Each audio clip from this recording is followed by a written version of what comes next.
Assalamu alaikum, peace be upon you. Bismillahirrahmanirrahim. So, interestingly enough, man, oh man. Okay, so I'm sorry, I'm like really excited. I'm excited because,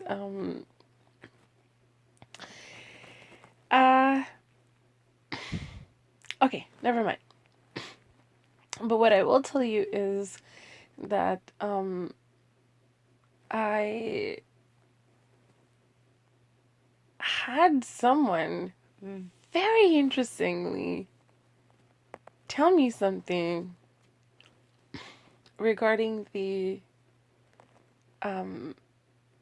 okay, how do I explain this in words, and then I'll get to the two, like the 20-second broadcast that I literally just wanted to do, and it's like really late at night into morning. So there's a verse multiple times throughout the Quran which says, and the hearts have a disease, right? The hearts have a disease. And you just read it and you go past it. You know? Majority of you that do read. And you read it and you go past it and you don't reflect on it to think, what on earth could it mean? Until you actually come across a situation like that from either a woman or either a man, and you're like, whoa. You know? Like, for example, okay, let's just say you are genuinely happy for an individual and like superiorly happy for them, and you're just like neutrally happy for them, and then all of a sudden they turn around and now, for example, like, okay, so they share their accomplishments and stuff, right? And then you turn around and you just say one thing, just one thing. And then all of a sudden, they throw it back in your face and start comparing themselves with you. And they just totally go negative, like downhill. Right? And, okay. So, basically, what comes out of their tongues, right? The negativity, like the comparing, of each other, or like something that they have to bring out that would prove themselves to be better than you, or to put you down, or like anything in the lines of the 7 cardinal sins. Okay, 7 cardinal sins. And let me tell you what are the 7 cardinal sins. 1 second, I'm still unwell, and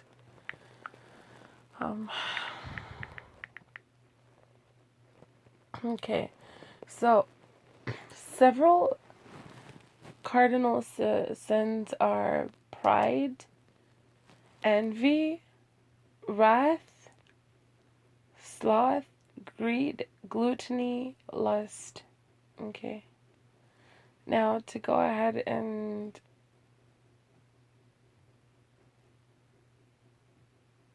alright.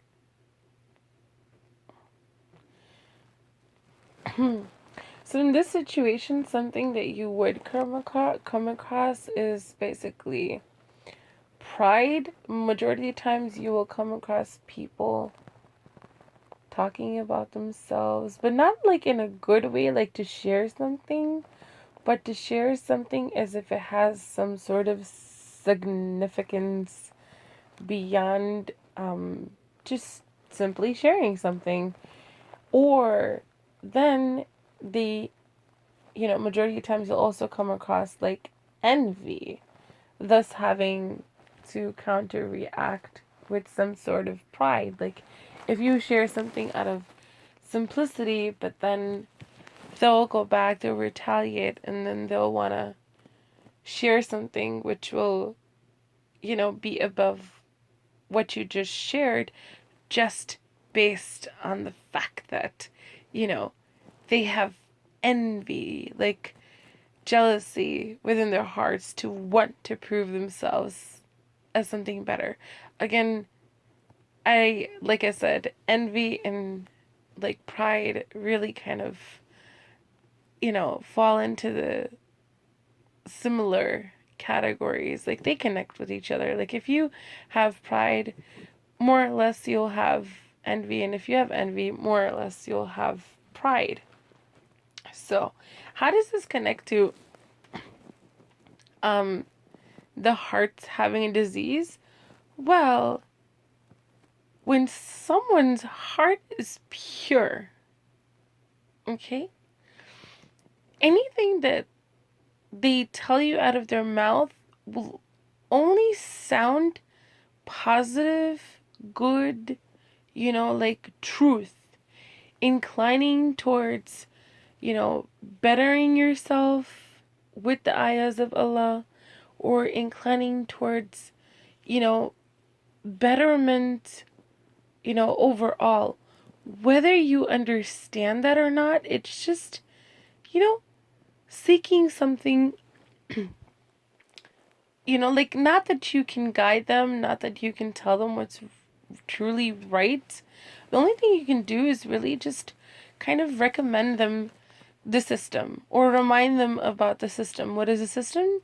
The words of Allah, the words of Allah becoming the way of Allah. So the system of Allah, which is in the Quran, okay. Or in terms of to get to the principles in the previous books before, right? So the core principles, that's what you can really do is just remind them to look to the kalam of Allah. And that is basically seeking to remind someone or hope for someone to be in the best of ways, or like the most positive effect that you can really give them. The best wishes that you can have for them. And those are the words that will utter out of your mouth, because that's a feeling you'll have for them, that since you can't guide them and only God, Allah, can guide them, you're going to you're going to remind them of the guidance that's in the book. That's what true positivity, that's what true love, that's what, true good feelings are, when it's not related, entirely divulged into self glory. Okay. Unless or so that be an example of something you did, which is a part of what God has recommended to do in, his scriptures. Like, for example, if you are doing something that's a good, like for example, God tells you to do a good deed, which is, written in the scriptures, and then it says whether you talk about it or don't talk about it, doesn't really bother him. But if you go out to go ahead and, for example, remind somebody to read the scriptures and then do good deeds, and suppose you did something really awesome that you wanted to share with them, it's just kind of like a push, for them to hop onto the bandwagon as well, like an invitation. You could talk about it as long as it's in a good manner and you're not like pushing your self pride like in a prideful manner, which is not, which is, like I said, sorry, like I understood it to be, kibr is, pride is only for Allah subhanahu wa ta'ala. So it's best to not even go down that direction sometimes, because the moment you start talking about yourself at all, even to remind them in a good manner to jump on the bandwagon to do something you know, like in the best possible manner for themselves and for others, um, that becomes for other people a clash of egos. So, my best advice would, I guess, just to be to avoid it. Like, just don't even talk about yourself. Like, just don't even do it. You know, just don't even do it. I wouldn't even do it, man.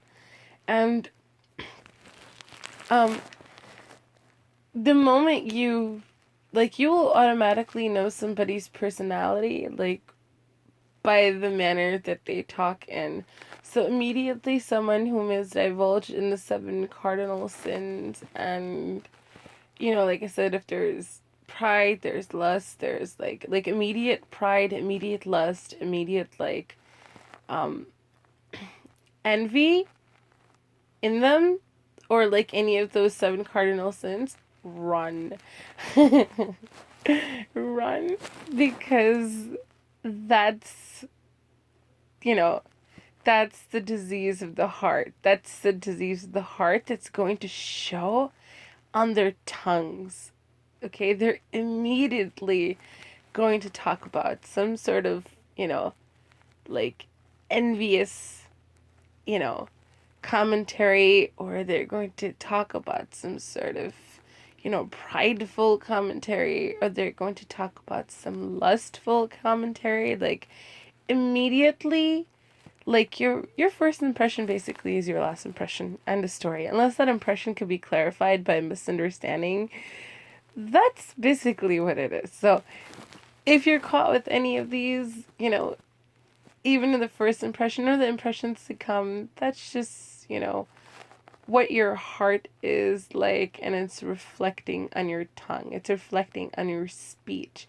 So if your heart has a disease, which means it's a wicked heart, it's going to trespass the boundaries of the manner that Allah subhanahu wa ta'ala had told us to live in, right? In terms of to follow the way, it will show in your speech, right?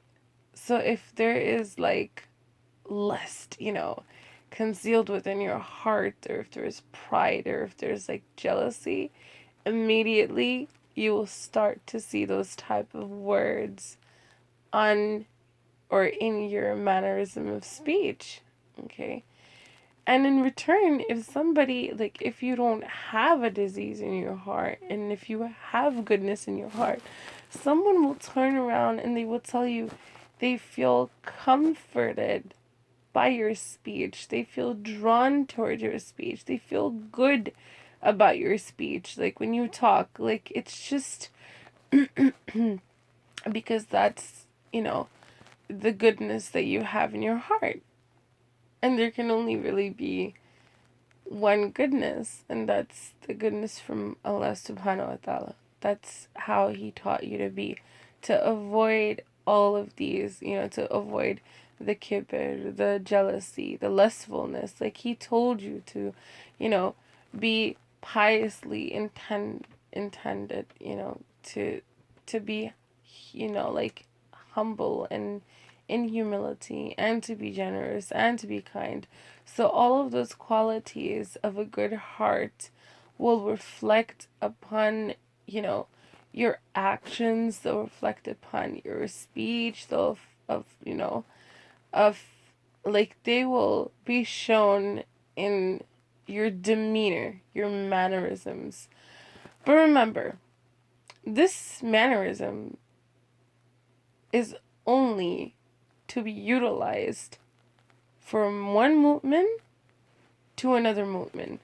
So you don't show your goodness and everything that you have within you, okay, like, to those whom are non-Muslim, in terms of those whom do not praise Allah, those whom are not mindful of Allah subhanahu wa ta'ala, those who don't keep repenting, those whom, what is it called, are not doing good deeds, anything that requires to be a Muslim in the very first chapter, of the Quran, and then on to, you know, the second chapter, and then all those qualities and traits that we discussed in one of the broadcasts before, of those who guard their chastity, those whom, was it called, are um,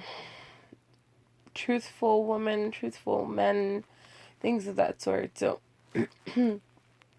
so whatever traits it takes to be a mu'min or a mu'minati, like these type of behaviors, like when you totally open yourself up to being a kind, like, you know, not sorry, a kind, what's it called, to reflect your speech and your demeanor and discomfort for somebody else, you know, your best bet is to only open yourself up in that manner to another mu'min or a mu'minati, because that's when you'll be safeguarded. You'll know that they're mu'mins too, and they have God over them, and they're not going to trespass their boundaries to have any, you know, they fear Allah. That's basically what it is. They fear Allah.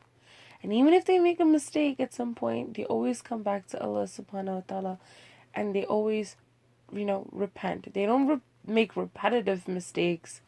You know, they just come back and they sincerely repent. There's piety in their hearts. There's like, you know, there's no like intentful jealousy. There's no intentful harm for anybody.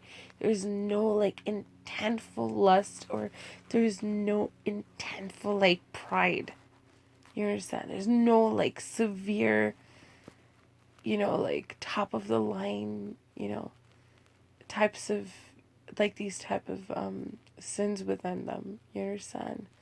Um, they're they're more of like the ones whom are of those whom commit smaller faults. So, what do I mean by that though? Like only behave like this with the movements. Exactly what it's supposed to be. Um, but then what about the others that are non-movements and stuff like that? Wait, so you're supposed to be evil with them? No, no, no, no, no, no, no, no. You are or should approach them as Musa alayhi salam had approached them with, you know, or was commanded to approach them with a gentle speech. Your son with a gentle speech. So yes, you are. Yes, you are, or should go with a gentle speech to them, uh, right? As many times as you can until they start to become like a mosquito. You know, when they keep coming back and they keep biting you, keep harming you, keep hurting you, you don't say anything. You just kind of like swoosh them away. Like, you know, when a mosquito comes at you, you don't want to like hurt the poor thing either. You're like, you do feel bad for it and stuff like that. So you just let it go. You just like kind of swoosh, you know, let it go multiple times. Maybe even like, you know, one will come and bite you in the leg, one will come and bite you in the tush or something, one will come and bite you on the arm, things of that sort. But, you know, you probably even like walk around a little bit, let it go away, or like, you know, stand up and, you know, shake it off or something, or maybe you'll like just keep blowing it off, like, I don't know, like just running around the room trying to just, you're just trying to get rid of it, that's all, you know, and stuff like that. So there is a limitation to how many times, like, you know, can a mosquito even keep drawing your blood or keep trying to, you know, take your blood or harm you or whatever it is, right? Until you just go squash, right? So, what happens in this situation where, you know, with everybody else? Do you just go squash? Not, no. You don't just go squash. You kind of just get them out of your life. That's it. You know, you just get them out of your life and you migrate. Like, you get up and get out of that situation. and stuff like that. So it's kind of like if you see a mosquito in one room,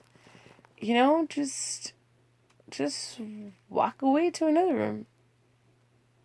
You know, just get out and just go to another room. You can't find the mosquito, no problem. Just keep it locked. Go to another room. Probably just lash out on the couch or something, or keep yourself occupied elsewhere and just lock it in the room. And before you know it, a mosquito, by the way, I think it only lives for like a day, if I'm sure. Whatever its lifespan is. I'm not saying lock yourself out for a whole entire day, but chances are, um, by the time you're even back, mosquito would probably be nowhere to be found, or, probably already just like KO'd. It's just like a temptation, you'll have a temptation and then, like, it'll just be KO'd at some point. Like, it'll just die out, you know? Just die out. Like, your temptation would just die out, you know? Things of that sort. Because everything expires, right? Like, nothing is, like, forever. It's the most profound thing I had learned from one of my business partners. The most profound thing that I ever learned. It was that simply to put it together was everything expires. Everything expires. So, and then that's interesting enough. This is how I actually had learned another proportion of the Quran when it was, you think that only human beings have an expiration date or you know, like, um, how do I say this? Like milk or anything else. I'm sorry, I'm getting tired. Allahu Akbar, Allah. So you think that it's just like, probably like, food or, you know, humans. But no, actually, nations also have, every nation has an appointed time as well. Did you know that? Like in the Quran, in the Final Testament, it says that every nation has an appointed time. So I guess it's almost even like, okay, they, I'm just giving you my own examples, but of course there are many, um, many different ways that Allah subhanahu wa ta'ala perhaps have put it together so beautifully, elaborated it, even in such simplicity. Things of like, for example, like how a nation has its golden age, then it has its dark ages, and it just has its like, like normal ages, but then like something, you know, terrible might happen to that nation even. So when something terrible happens to that nation as well, it could also mean like an appointed time, like to revitalize that nation or something, or even like to shake it up, or, like even to just take it down from its golden ages, or like it's like, for example, like Japan, when it has something terrible happen and stuff like that, I'm just like, or like Indonesia or something, I don't know. Every nation in general, like when it just, it has its golden age and all of a sudden it just has its dark ages, That's what I'm thinking, but again, like Allahu Alam. Okay. So, um, here's what I had initially made the broadcast for. So now you know what a portion of and the people's hearts have a disease also means. It's, you can tell by somebody's speech if their heart has a disease or not. Like, you can tell by that. Hold on. Let me tell you another word today. Like, some of you that are Urdu speakers and stuff like that, and wait, what on earth? How did it go away? Oops. 1 second. Some of you that are Urdu speakers or Hindi speakers, okay, this is billion. so Qiyamah. Okay. Qiyamah. We're going to study the word Qiyamah. Okay. Qiyamah. And this word can mean a couple of things. I'll just fast forward to where I need to get to. Stand still or firm, rose, stand up, managed, conducted, ordered, regulated, superintended, established, made it straight, right, maintenance, erect, observe, perform, set up. These are some of the things that I wanted to say in terms of to the Urdu speakers. You ever heard of the term gom? Gom? You know? Ye kis gom ke log hai, you know? Like, that's, and this is what it also means. People, community, company. Again, that's another word that I found that, relates to a word that is, also used in the Urdu or the, maybe even in the Hindi language. I'm not really too sure about the Hindi, sorry. And here's another thing. Okay. You ever heard of, like, the term maqam? Right? Like, maqam tak pahunchna, ya fir to keep to get to that stature, like, usne apne maqam tak pahunch gaye, like, or, and akama in Arabic means to keep a thing or an affair in a right state. But if you go back to the root word of it, again, like, everything just correlates to each other. It says, what does it say? Established, or it says, what else? It says abode, stature, right? So if you say, like, in that manner, if you connect everything together, it's so interesting how you can even see, like, some of the words directly in Arabic or even in, like, Sanskrit, you know. Let's see.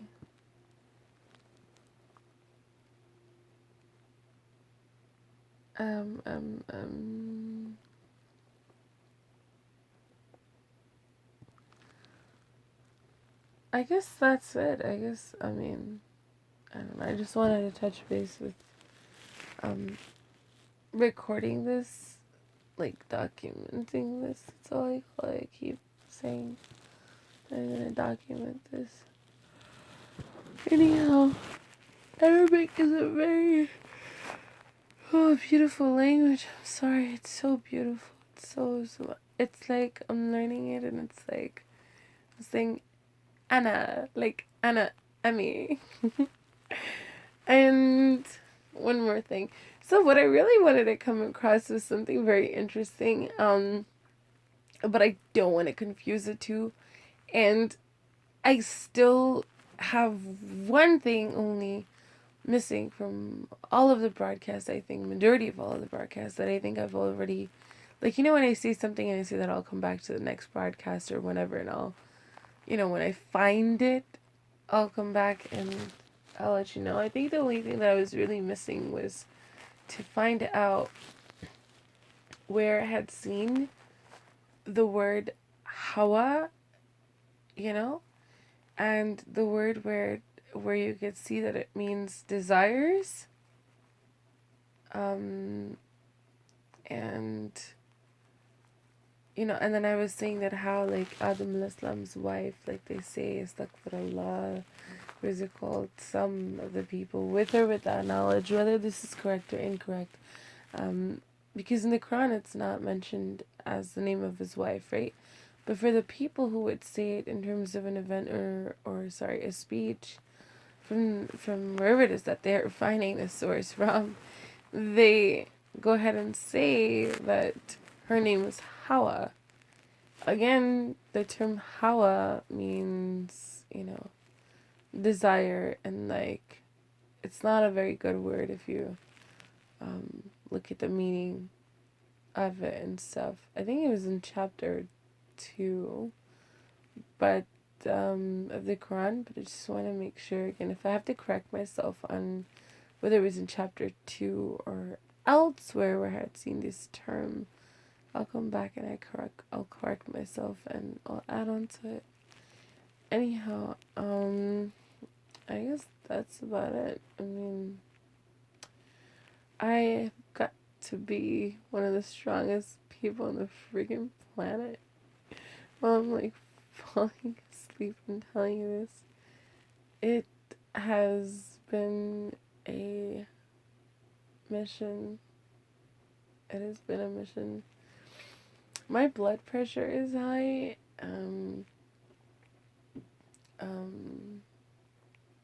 There's a lot of things going on, y'all. Lots and lots of things going on, but I am smiling like no tomorrow, and I'm also silent about the hidayah, like to anyone or anything at all, because it's just my Allah, like it's my Rabb.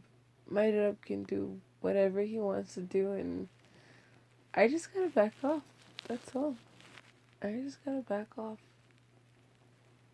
You have to read some of these ending chapters again and again and again for you to understand that,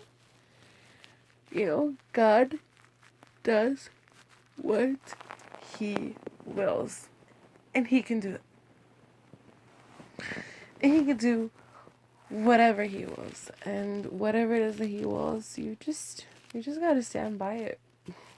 You just gotta know that whatever he does is not only for the best, but he's like suave, like expert at it. So maybe there's a reason why he's not guiding a person.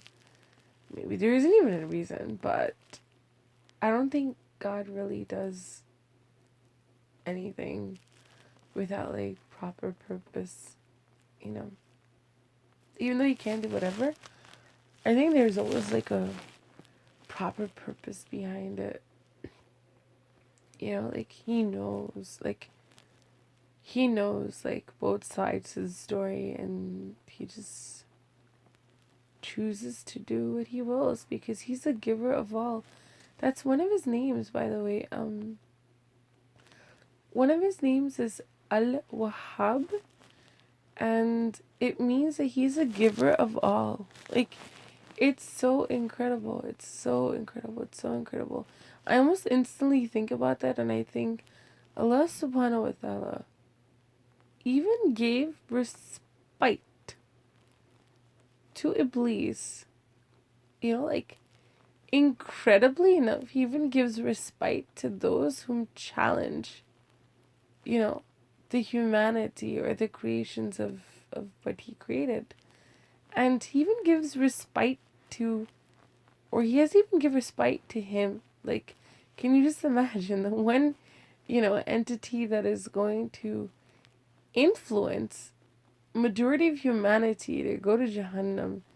He has so much, like rahmat, or he's so rich that, he that like Allah subhanahu wa ta'ala doesn't even need to worry if we worship him or not. Like he doesn't even care. He's like, whatever, like in the sense that, sorry, he doesn't need it, like everything else is already doing it. So that's the cool part. Anyhow, so I'm gonna knock out and I'm gonna call it like a day. And I guess we could catch up on these things later on, okay?